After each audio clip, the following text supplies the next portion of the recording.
В това видео ще покажем как точно трябва да включите устройството от една страна в HDMI входа, от друга страна в захранващи USB вход.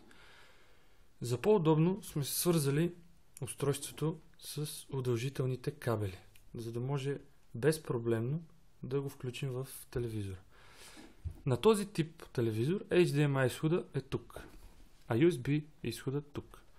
Значи трябва да включим едното кабелче, което е HDMI, ето го, в HDMI входа на телевизора. Така, тук вече сме готови.